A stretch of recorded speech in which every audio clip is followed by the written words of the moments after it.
ఒక మాట చూసినట్లయితే ఇక్కడ మత్తయి రాసిన సువార్త 26 వచనం, 27 వచనం, 28 వచనం చదువుకుంటూ వచ్చాం. వారు భోజనము చేయుచుండగా యేసు ఒక రొట్టెను పట్టుకొని దాన్ని ఆశీర్వదించి విరిచి తన శిష్యులకు ఇచ్చి, మీరు తీసుకొని తినుడి, ఇది నా శరీరం అని చెప్పెను.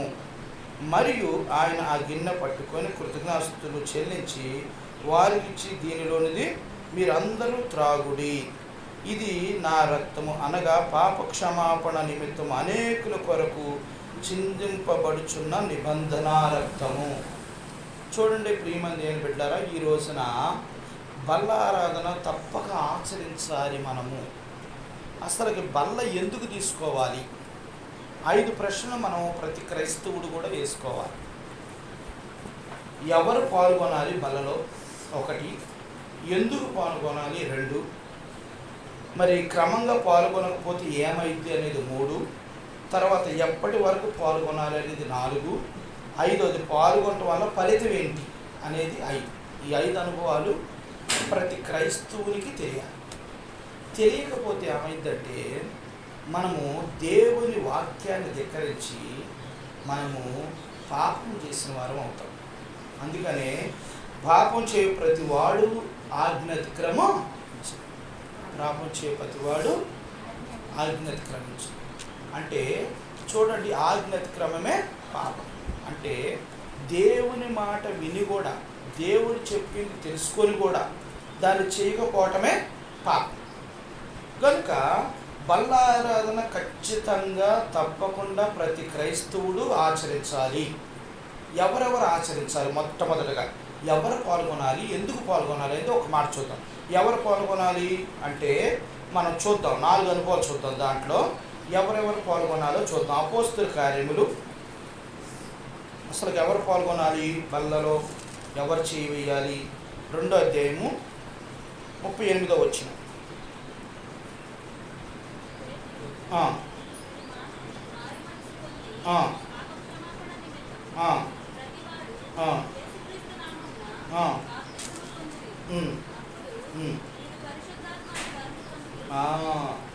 యేసు రక్తము చేత కడగబడిన వారు మాత్రమే ఆ బలలో చేయాలి. ఎవరు పడితే వాళ్ళు ఆ బలలో చేయడానికి అర్హులు కాదు.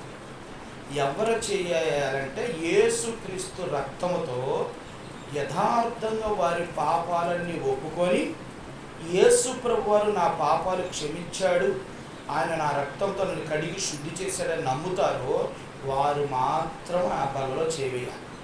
తర్వాత ఎవరు వేయాలనేది ఇక్కడ ప్రభువు చెప్తున్నాడంటే యోహాను రాసిన మొదటి పత్రికలో మాట ఉంటుంది. యోహాను రాసిన మొదటి పత్రికలో మాట చూద్దాం. అది కూడా యోహాను రాసిన మొదటి పత్రికలో, మొదటి పత్రిక 3వ వచనం చదువు. 1వ అధ్యాయం 3వ వచనం.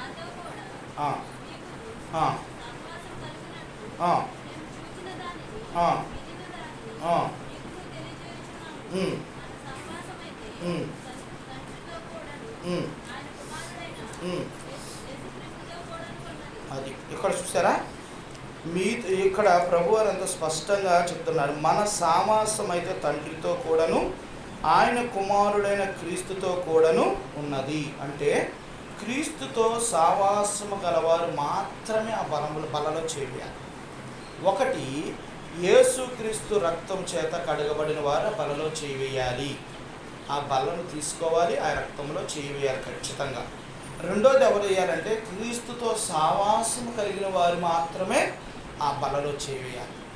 అంతేగాని మరి బలలో చేయి వేసేటప్పుడు అందరు చేతులు ఎత్తుతారు కనుక మరి నేను బల తీసుకోకపోతే ఏమన్నా అనుకుంటారేమో అని చెయ్యెత్తకూడదు. ఖచ్చితంగా మనం ఆయన సావాసములో క్రమము తప్పకుండా నడుస్తూ మరి మనం నడిచినట్లయితే, క్రీస్తుతో సావాసం చేసినట్లయితే ఖచ్చితంగా ఆ బలలో మనం చేయాలని ప్రభువారి వాక్యం ఇక్కడ మనం సూచిస్తుంది. అలాగే 1 కొరింథీయులకు రాసిన పత్రిక 11వ అధ్యాయంలో ఎవరు పాల్గొనాలో ఇంకొక మాట చెప్తున్నాడు ప్రభు. ఎవరు పాల్గొనాలి? 11వ అధ్యాయము 28వ వచనంలో ఒక మాట ఉంటుంది.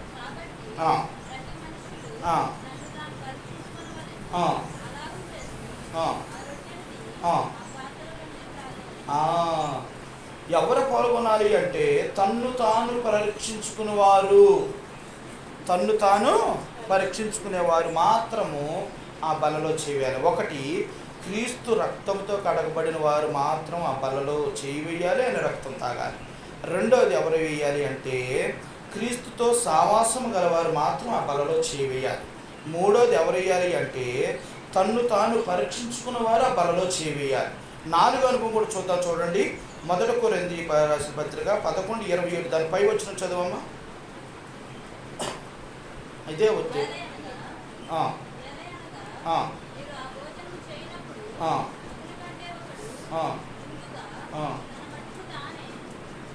అమ్మ 27 11:27.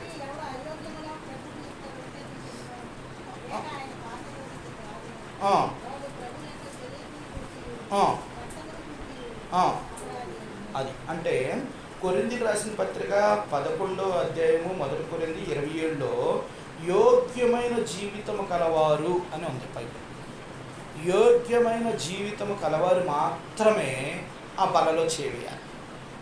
చూసారా, బలలో చేవేయటం అంటే సామాన్యమైన విషయం కాదు, ఎంతో పరీక్షించుకోవాలి. మరి మనము అందుకని భక్సింగ్ కన్నా ప్రభువా నేను ఈ బలలో చేవేయాలి అంటే ఏం చేయాలి, బలలో ఎలా చేవేయాలని ఆయన ఒక రాత్రి అంతా కూడా పల్లవరపు కొండ మీదకి వెళ్ళి ఆయన తన శిష్యులతో సహోదరులతో కలిసి ప్రార్థన చేసినప్పుడు, దేవాది దేవుడు ప్రతి ఆదివారం నువ్వు బలలో చేవేయాలి. అర్థమైందండి? ప్రతి ఆదివారం ఆ బలలో చేయాలి. ఎవరు వేయాలి ప్రభువా? నా రక్తంతో కడగబడిన వారు, నాతో సావాసం చేసిన వారు. అంతే, ఎవరైతే వారు పరీక్షించుకొని సరి చేసుకుంటారో వారు, అలాగే యోగ్యమైన జీవితం కలిగి ఉంటారో వారు మాత్రం నా బలలో ఖచ్చితంగా చేయాలి. అయితే ఎందుకు పాల్గొనాలి? అసలుకి మనకు డౌట్ రావచ్చు, ఎందుకు పాల్గొనాలి? సరే పాల్గొన్నామన్నారు, బాగానే ఉంది, ఎవరెవరు పాల్గొనాలో చెప్పారు ప్రభు. అసలు ఎందుకు పాల్గొనాలి అంటే లోకా రాసిన సువార్తకి వెళ్ళాలి. లోకా రాసిన సువార్త అసలు ఎందుకు పాల్గొనాలి మనం? లోకా రాసిన సువార్త 22 20 వచ్చిన చదువు. 20 వచ్చిన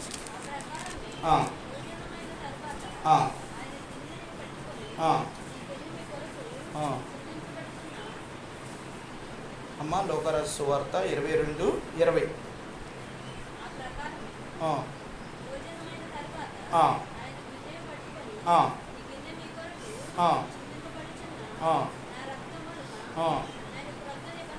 అది అంటే ప్రభువు దీన్ని స్థాపించాడు కనుక మనం పాల్గొనాలి. ఎందుకని స్థాపించాడు ఇక్కడ చూడండి. ఆ ప్రకారమే భోజనమైన తర్వాత ఆయన గిన్నెయు పట్టుకొని, ఈ గిన్నె మీ కొరకు చిందించబడుచున్న నా రక్తము వలన, చూడండి, రక్తము వలన నైనా క్రొత్త నిబంధన అంటే ఆయన నిబంధన. అంటే ఎవరు పాల్గొనాలి అంటే ఎందుకు పాల్గొనాలంటే ప్రభువే దీన్ని స్థాపించాడు, ప్రభు చేయమని చెప్తున్నాడు కనుక ప్రతి క్రైస్తవుడు కూడా యేసు రక్తంతో కడుగబడిన ప్రతి బిడ్డ కూడా తప్పక పాలుపంతులు పొందాలి అనేది ఇక్కడ ప్రభువారు చెప్తున్నాడు. అంతేకాకుండా కొరింథీయులకు రాసిన పత్రిక 1 పత్రిక 11:25లో ప్రభు ఏం చెప్తున్నారంటే 11:25లో మనం ఇది దగ్గర పెట్టుకోండి, దీంట్లో ఎక్కువ అంశాలు ఉంటాయి. 11:25 చూద్దాం.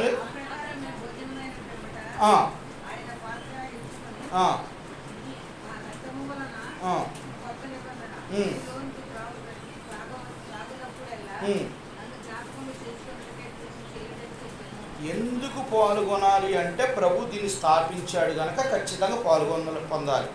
అయితే ఎందుకు పాల్గొనాలని 11వ అధ్యాయం 25లో చెప్తున్నాడంటే ప్రభువుని జ్ఞాపకం చేసుకోవటానికి పాల్గొనాలి. దేని కొరకు? ప్రభువారిని నువ్వు మర్చిపోకుండా ఉండటానికి ప్రతి ఆదివారము ఆ బల్లలో ఆయన రక్తంలో చేయాలి. ఇది చాలా ప్రాముఖ్యమైన విషయం అని ప్రభు పేరట మీకు మనకి ఇప్పుడు రెండింటికి సమాధానం దొరికింది. ఒకటి, ఎవరు పాలుపొందులు పొందాలి? ఆయన రక్తంతో కడగబడిన వారు, ఆయనతో సావాసం చేసిన వారు, తను పరీక్షించుకున్నవారు, యోగ్యమైన జీవితం గలవారు ఖచ్చితంగా దాంట్లో పాలుపొందులు పొందాలి. రెండోది, ఎందుకు పాలుపొందులు పొందాలి అంటే ప్రభువే దీన్ని స్థాపించాడు కనుక. అంతేకాకుండా ప్రభువుని జ్ఞాపకం చేసుకోవడానికి ఖచ్చితంగా దీంట్లో పాలుబందులు పొందాలి. తర్వాత మూడో అనుభవం చూద్దాం.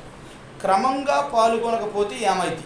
ఒకవేళ మనం క్రమంగా ప్రతి వారం కూడా తీసుకోకుండా ఒక వారం విడిచి ఇంకొక వారం, ఒక వారం విడిచి ఇంకొక వారం, లేకపోతే ఇంకో 2 వారాలు అట్ట చేస్తే దేవుడు ఏం చెప్తున్నాడు దాని గురించి కూడా మనం చూద్దాం. చూడండి, కొరింథీయులకు రాసిన పత్రిక, ఇదే పత్రిక 11వ అధ్యాయము 30వ వచనం.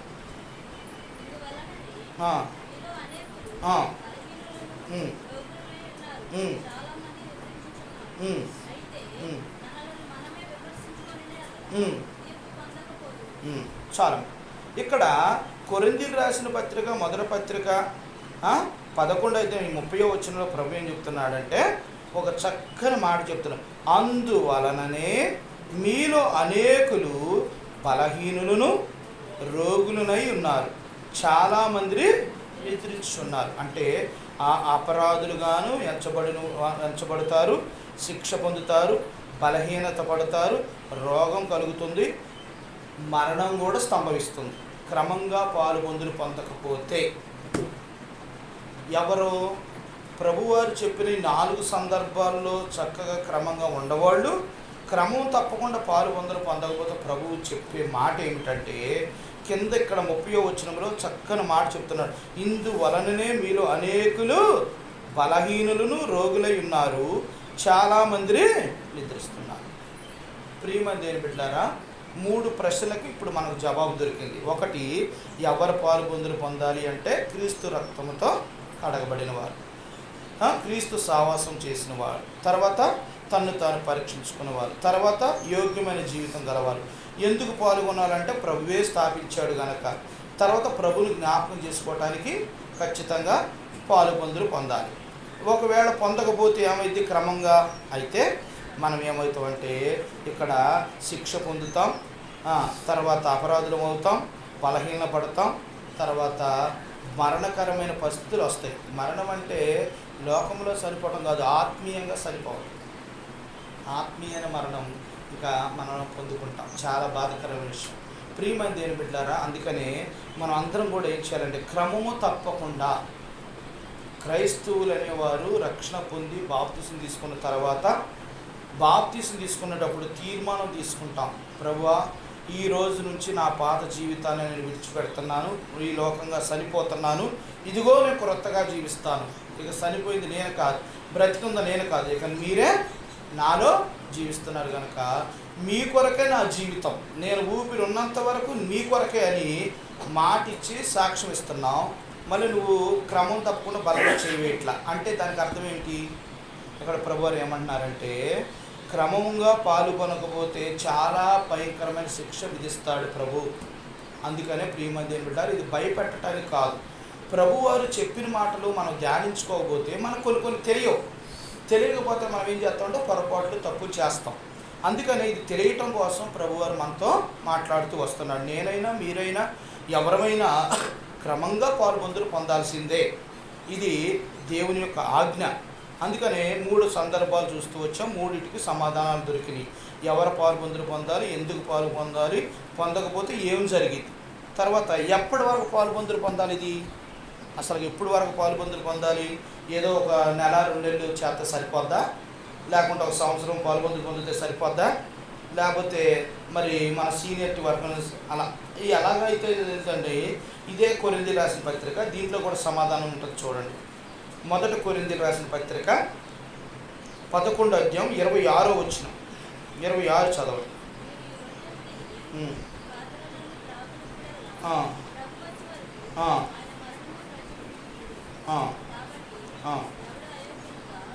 చాలమ్మ, ఇక్కడ చూసారా, మీరు ఈ రొట్టెను తిని ఈ పాత్రలోని త్రాగునప్పుడల్లా ప్రభు వచ్చు వరకు ఆయన మరణమును ప్రచురించదురు. అంటే ఆయన మరణము పర్యంతము వరకు, అంటే ప్రభు వచ్చు వరకు మన ఊపిరి మనలో ఉన్నంత వరకు మనం తప్పక మానక బలలు చేయాలి. ఖచ్చితంగా బలలు. ఒకవేళ మనం లెగలేని పరిస్థితిలో ఉన్నప్పుడు మన సహోదరులు మరి మన రక్త సంబంధులు మన కుటుంబీకులు ప్రార్థన పూర్వకంగా ఇక్కడ ప్రార్థన చేసుకొని మీ దగ్గరికి తీసుకొస్తారు లెగలేని పరిస్థితులు వచ్చినప్పుడు. అయితే ఖచ్చితంగా ఎప్పటికీ ఎప్పుడూ పాల్పొందులు పొందుతూనే ఉండాలి. ప్రభు రాకడ వచ్చేంత వరకు, మరి మన పోకడ ఉన్నంత వరకు, మన మంటిలో ఊపిరి ఉన్నంత వరకు మనం ఎప్పుడు కూడా మానకూడదు. అలాంటి తీర్మానం కలిగి మనం ఆ బలలో చేయాలి. ప్రియమైన దేవుని బిడ్డలారా, ఇప్పుడు 4 ప్రశ్నలకు సమాధానం వచ్చింది. 1, ఎవరు పాలుబందులు పొందాలి? 2, ఎందుకు పాల్గొనాలి? 3, క్రమంగా పాల్గొనకపోతే ఏమైద్ది? 4, ఎప్పటి వరకు పాలుబందులు పొందాలి? చూడండి, 5 అనుభవం చూసుకుందాం. పాల్గొనటం వలన ఫలితం ఏంటి? అసలు మనకి ఒకరు పాల్గొంటే ఏంటి, ఆ ఫలితం ఏమొస్తుంది మనకి, అది కూడా తెలియాలిగా.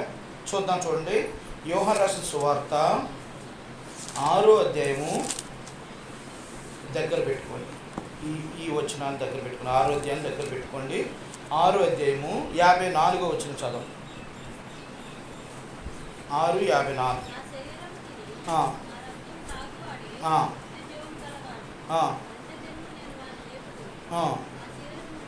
చాలు, ఇక్కడ చాలు. నా శరీరము తిని నా రక్తము తాగువాడే నిత్య జీవం గలవాడు, అంత్య దినమున నేను వారిని రేపుతున్నాను. అంటే అంత్య దినమున ఏం చేస్తాడు దేవుడు? నిన్ను నన్ను పాల్గొనటం వల్ల ఫలితం ఏంటంటే, అంత్య దినమున నీవు నేను ఈ లోకంలో మరి ఒకవేళ లోక సంబంధమైన మరణం పొందితే మనము మళ్ళీ దేవుడు వచ్చే సమయానికి మనం ఏం చేస్తామంటే సమాధిలో నుండి లేస్తాం. అంటే అంత్య దినమున లేపబడతాం అని జ్ఞాపకం ఉంచుకోవాలి. మనకు దేవుడు ఎంత గొప్ప వాగ్దానం ఇస్తున్నాడు. అయితే ఇంకొక మాట ప్రభు ఏం చెప్తున్నాడంటే, 57:58 చదవమ్మా. 57:58.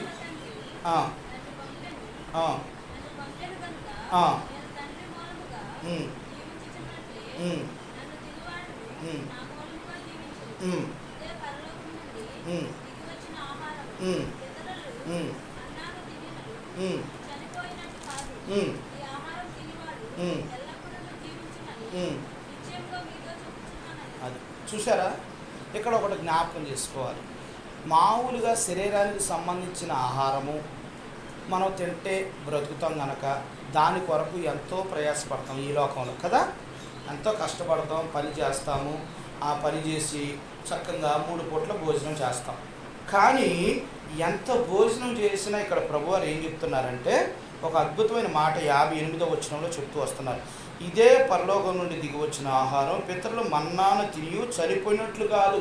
ఇది చూడండి, లోక సంబంధమైన ఆహారం తింటే చనిపోయినట్లు కాదు, నా ఇచ్చే ఆహారం తింటే.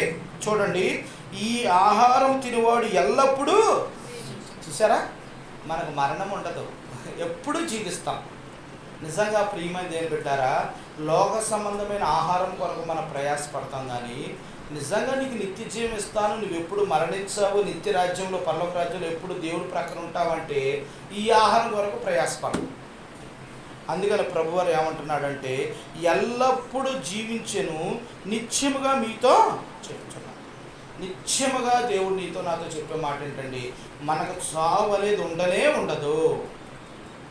ఏంటన్నా మాట అంటున్నారు, సావు లేకపోవటం ఏంటి? ఈ లోకంలో అందరూ చచ్చిపోతున్నారు, తీసుకెళ్తున్నారు, బాధ చేస్తున్నారు, కాలు చేస్తున్నారు, ఎన్ని చేస్తున్నారు అంట.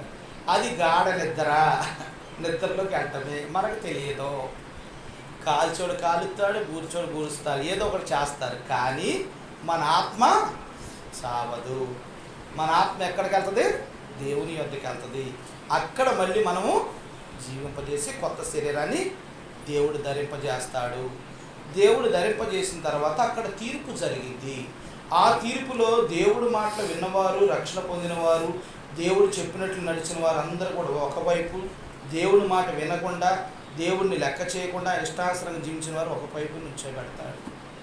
తర్వాత శిక్ష అనేది మొదలైంది. ప్రియమైన దేవుని బిడ్డలారా, దేవుని వాక్యం చేత ఆయన రక్తంతో కడగబడిన వారు, క్రీస్తు సావాసం కలిగిన వారు, తను తాను పరీక్షించుకున్నవారు, యోగ్యమైన జీవితం కలిగిన వారిని, నా ప్రియమైన బిడ్డ సహోదరి, నా దగ్గరికి రండమ్మా. ఇదిగో మీరు లోకం వదులుకొని ఇప్పుడు వరకు మీ కొరకు ఏర్పాటు చేసిన దేవుని యొక్క రాజ్యం, పరలోక రాజ్యం మీ కొరకు సిద్ధపాటు చేశాను, మీరు దాంట్లోకి వెళ్ళి నన్ను స్తుతించండి అని దేవుడు చెప్తాడు. ఇక దేవుణ్ణి ఎరిగి కూడా దేవుని మాట లెక్క చేయకుండా మన ఇష్టానుసారంగా నడుస్తామే, మన లోకంలో ఈ లోకంలో రక్షణ పొందకుండా, బాప్తీసం తీసుకోకుండా, ప్రభు అంటే నాకు ఎవరో తెలియదు అన్నట్లు జీవిస్తూ ఉంటాం కదా. అలాంటి వారిని అందరినీ కూడా ప్రభు పిలిచి, అయ్యా లోకం ముదురుకొని అపవాదుల కొరకు సాతాను కొరకు నేను ఏర్పాటు చేసిన అగ్నిగుండంలోకి మీరు ప్రవేశించండి అని అగ్నిగుండంలో వేస్తాను. చూడండి, అక్కడ అది రెండవ మరణం. ఆ రెండవ మరణం ఎలా ఉంటుందంటే అగ్ని ఆరదు, పురుగు చావదు.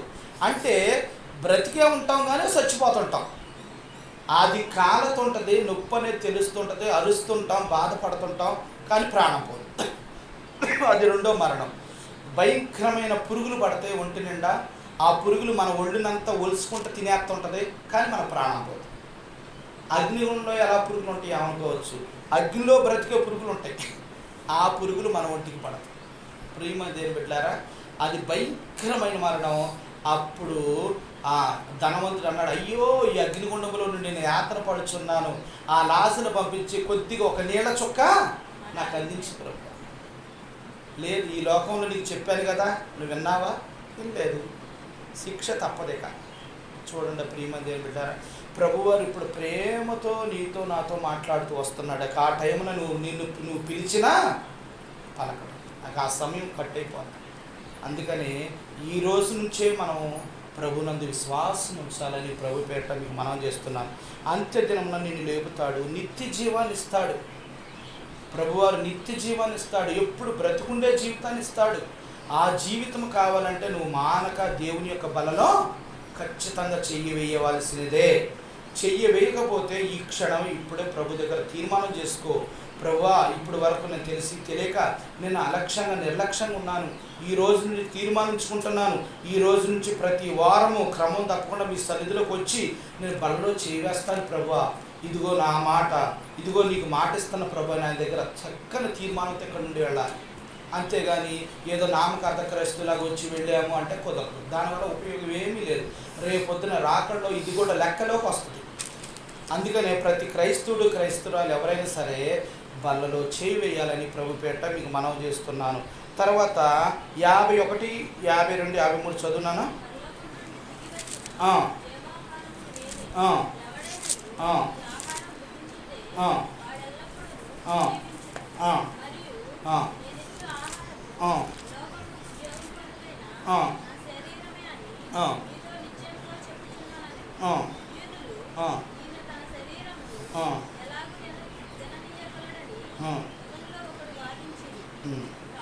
చాలు. ఇక్కడ చూడండి, పరలోకం నుండి దిగి వచ్చిన ఆహారము నేనే, ఎవడైనను ఈ ఆహారం భుజించితే వాడెల్లప్పుడూ జీవించును.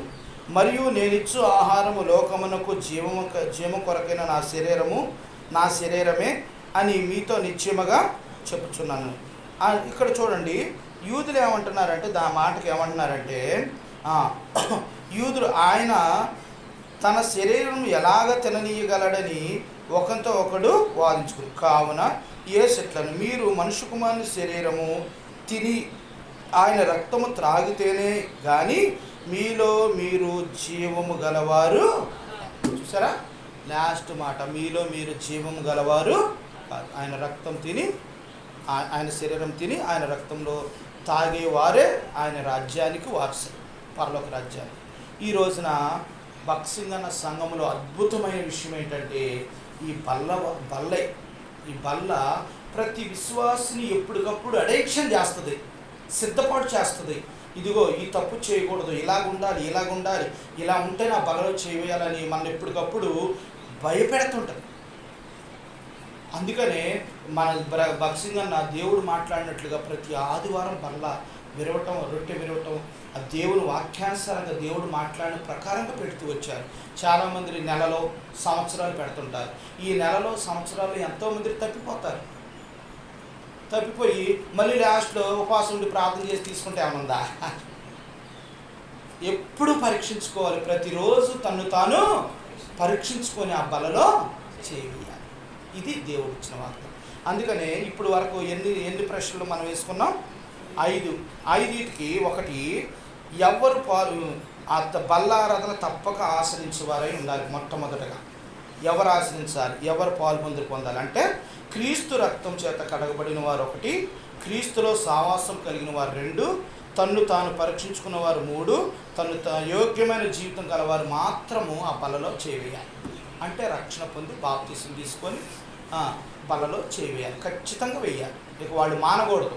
వాళ్ళు బాప్తిసం దగ్గర ప్రమాణం చేశారు దేవుడి దగ్గర, ఇంకా వాళ్ళు మానితే మరి దేవుడు ఇక్కడ ఇంకో రెండో మాట కూడా చెప్తూ వచ్చారు, మానటం అనేది జరగకూడదు, తీర్మానించుకోవాలి ఈరోజే. తర్వాత రెండో అనుభవం ఏంటంటే, ఎందుకు పాల్గొనాలి అంటే ప్రభువే దీన్ని స్థాపించాడు గనక ప్రభువుని జ్ఞాపకం చేసుకోవడానికి దీన్ని ఖచ్చితంగా పాలుపొందులు పొందాలి. మరి క్రమంగా పొందకపోతే ఏమైంది అంటే, మనము అపరాధులుగా ఎంచబడతారు, శిక్ష పొందుతారు, బలహీనులు అవుతారు, అవసరమైతే ప్రాణాన్ని కూడా కోల్పోతారు. అది మనకు అవసరమా? అందుకనే ఖచ్చితంగా క్రమం తప్పకుండా క్రమంగా మనం దేవుని బలలో పాల్పొందాలి. ఎప్పటి వరకు పాల్పొందులు పొందాలి అంటే, ఆయన మరణం వచ్చేంత వరకు, ప్రభు వచ్చే వరకు, మన ఊపిరి ఉన్నంత వరకు క్రమం తప్పకుండా బలలో పాల్పొందులు పొందాలి. పాల్గొనటం వల్ల ఫలితం ఏంటి అంటే, ఆయన అంత్యదినమున నిన్ను లేపుతాడు, నిత్య జీవానికి వారసుని చేస్తాడు. నువ్వెప్పుడు బ్రతికుండే జీవితం, ఇక మరణం అనేది నేను చూడకుండా ఆయన రాజ్యములో వారసుడిగా చేస్తాడు. ఇంకా అంతకంటే ఏం కాదు మనకి. ఈ రోజున ఈ బల్ల వర్తమానంలో బల్ల తీసుకునే విషయాలు మనం ధ్యానం చేసుకుంటూ వచ్చాం. ఒకసారి బల్ల విషయంలో మనం ఎక్కడైనా పొరపాటు చేసేవేమో, చేయి వేసే విషయంలో మనం పరీక్షించుకొని ప్రార్థన చేసుకొని ఈ రోజు నుంచి తీర్మానం కలిగి అందరూ యథార్థంగా పాల్పొందులు పొందుతాం. ఒకవేళ తెలిసి తెలియక ఏదైనా పొరపాటు చేస్తుంటే ప్రభు దగ్గర క్షమాపణ అడుగుదాం. ఆయన క్షమించడానికి సిద్ధ మనసు గల దేవుడు. ఆయన ఇప్పుడే క్షమిస్తాడు. ఆయన ఎప్పుడో రేపో కాదు, వెంటనే నీ నోటితో మాట వస్తే చాలా ఆయన క్షమిస్తాడు. వెంటనే నువ్వు పాల్పొందులు పొందవచ్చు. ఇక ఈ రోజు నుంచి బలలో క్రమం తప్పకుండా ప్రతి ఆదివారం కూడా బలలో చేయాలని ప్రభు పేరిట మీకు మనవి చేస్తున్నాను. మరి చిన్న వాక్యము దేవుడు దీవించుగాక. అందరూ మోకరించండి.